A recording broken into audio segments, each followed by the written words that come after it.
Om Namo Bhagavate Vasudevaya. Reading from Srimad Bhagavad Gita, original, chapter number 3, text number 29. Today is August 17th, 2023.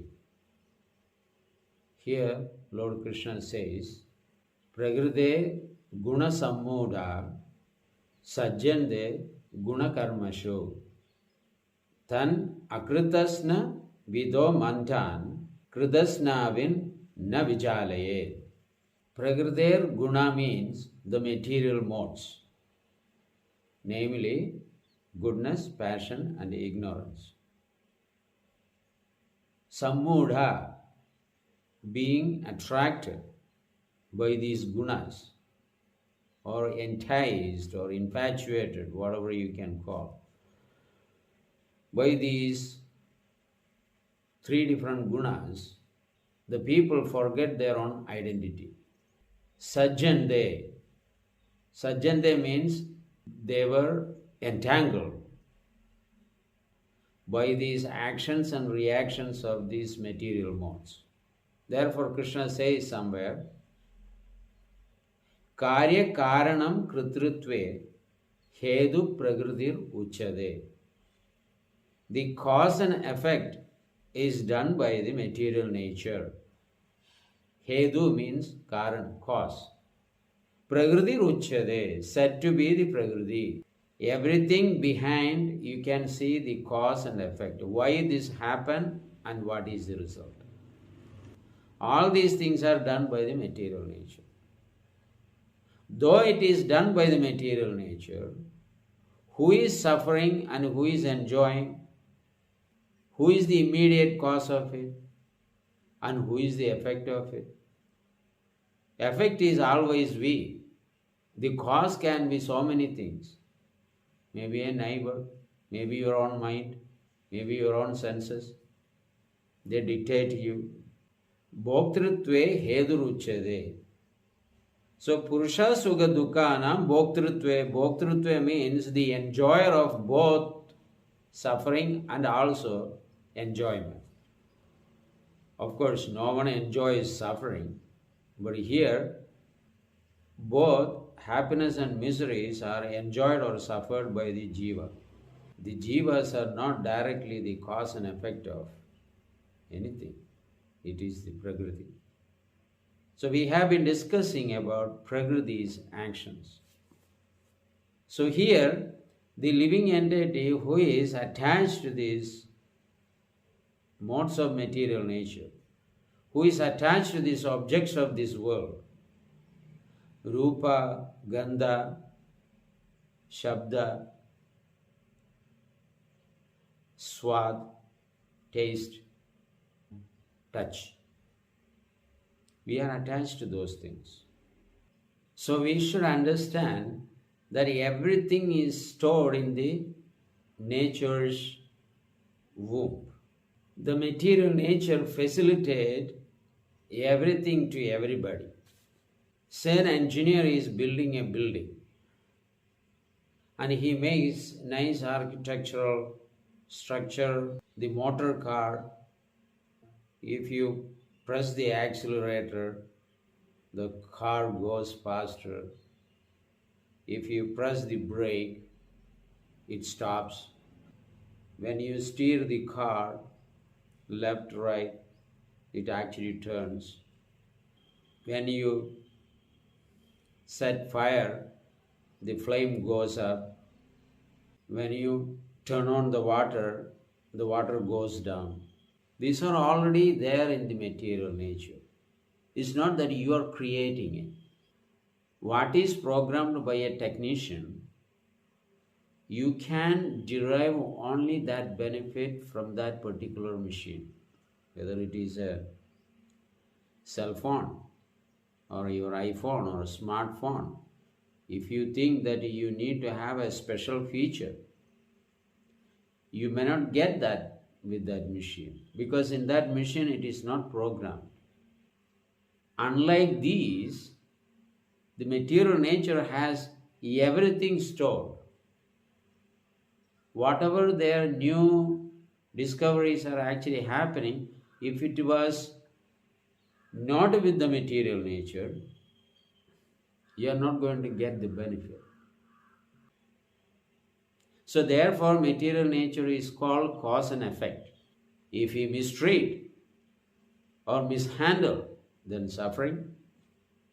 If you do everything properly, then enjoyment. Therefore, in the material world, we are experiencing happiness and miseries. These are based on how you are using it or misusing it, handling it properly or mishandling it. But material nature has all the negative things and positive things. So the living entities, without the clear knowledge, they get entangled with the material world.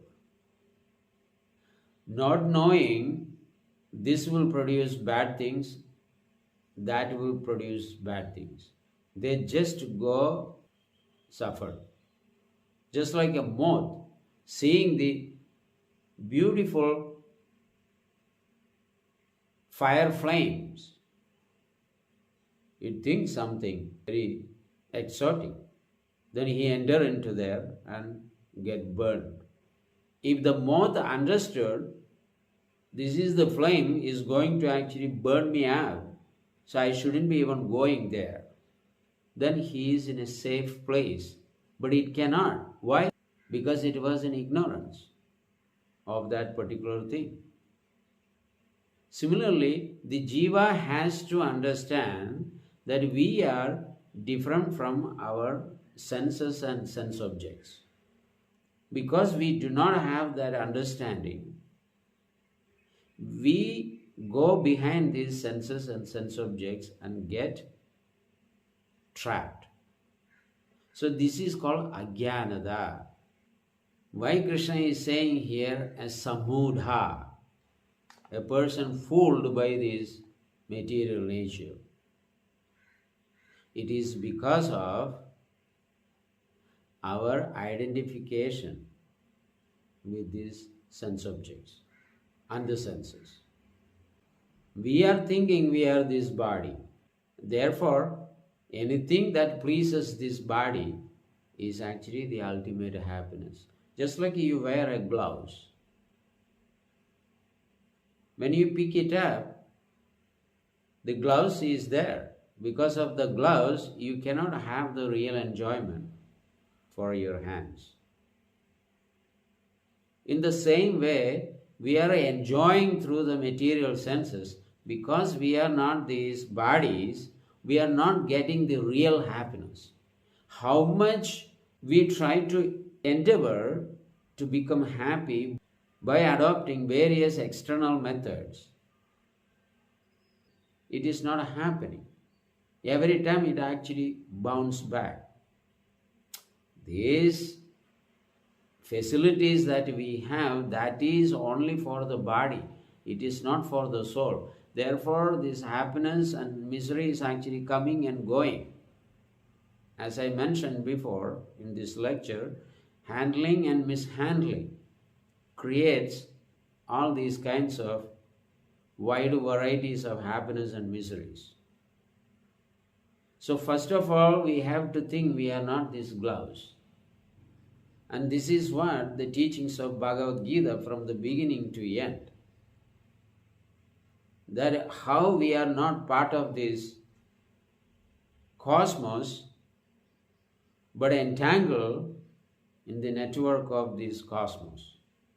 We are not sufficiently resilient to resist the work of this material nature unless we have a support, which is the Supreme Person, who can guide us, who can aid us from this illusory mortal existence. So Krishna's help has to be there, exactly like a person haunted by a ghost. He began to think that he is the ghost. And he himself cannot come out of the feelings of that experience. He cannot come out of that empathy by himself. He has that feelings that I'm a ghost. But is he a ghost? He was haunted by a ghost. So there must be an exorcist who can come forward and separate this person from that ghost haunting. So the person who was haunted by the ghost, to separate him from that ghostly notions, an exorcist has to come. And the exorcist has to remove him from that empathy, that he has the feeling that he is the ghost, by various methods. Whether the exorcist wants to use the mantras or medicines or various kinds of jewels, by which they can separate him from the ghostly haunt. Similarly, the living entities in the material world are haunted by the ghost of this own body. You can see, you call your friend, you call one of your relatives after so many months and years, you hear they're no more. Why this is happening? Why can't we understand? Why can't we look at these through the spiritual knowledge? Why Krishna is saying is so correct. And I have heard so many things. And that is the same case for us. Today we are here. Tomorrow we may not be here. So become spiritually conscious. Not be so much possessed by the ghost. And that ghost made you to think that you are the ghost. That I am this body. This is called ghost hunting. There was a yogi. He was sitting there and meditating.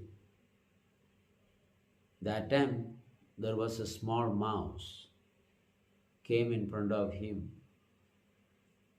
and petitioning that he was haunted and disturbed and harassed by a cat. So this yogi asked him, "What do you want, sir?" That little mouse said, "Please make me a cat." So the yogi said, "Tadastu," so be it. So the mouse became a cat. When he went to the market, he was chased by dogs. And he came back again and said, "Now I am troubled by dogs. Please help me, dear yogi." So yogi asked, "What makes you happy?" "I will be happy if I become a dog." The yogi said, "Tadastu." So now he was moving around as a dog in the village or in the market. At night, the wolf began to come from the forest, and that became a trouble for him because they were chasing him. So he came back and said, "Now I have again problem because these wolves were troubling me. Please make me a wolf." The yogi said, "Tadastu." Now you see, the wolves do not actually stay in the town or village. So it has to go to the forest. All surrounding areas of that village were forest. So the wolf went to the forest. At that time, tigers began to chase him. So again he came back to the yogi and said, "Now I have a bigger trouble."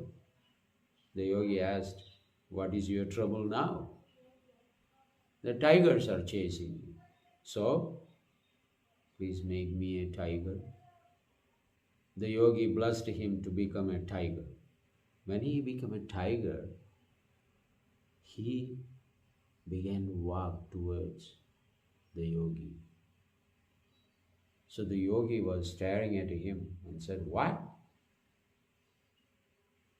I made you the tiger. Now you want to eat me?"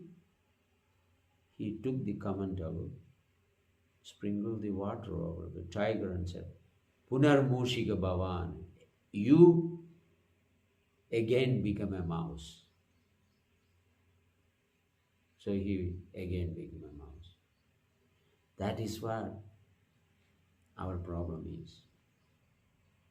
By the divine eyes and evolutionary process and the grace of the Supreme Lord, Karmana Deva Netrena, we got the human form. Now, after we obtained the human form, we began to question to God, "Who are you?" "You are not God. I am God. I can do anything I want." Using these material senses, material body, going against the existence of God and authority of God, what will happen to us? Punar Mushika Bhavan, again become a fish and come back to the human form after many trillions of years. So we shouldn't be completely submerged in this hallucination that we are a ghost. We are not a ghost. We are ghost hunted. We are not this body. We were wrapped by the body because of our desires. So, Lord Krishna is telling here, such ignorant people are available everywhere in the universe. Since you are educated with spiritual knowledge, educate them. Since the educated person knows that none of them on this planet are the bodies, but the spirit soul, because they cannot take this true understanding. They are not these bodies, they are the spirit souls. Don't bother them with these kinds of spiritual knowledge. Rather, engage them in the service of the Lord without desiring anything. But if we indirectly engage them in the service of the Lord,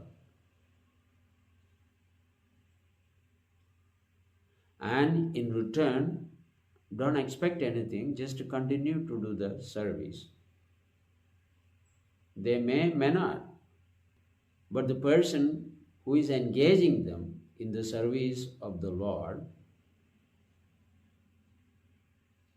they need to know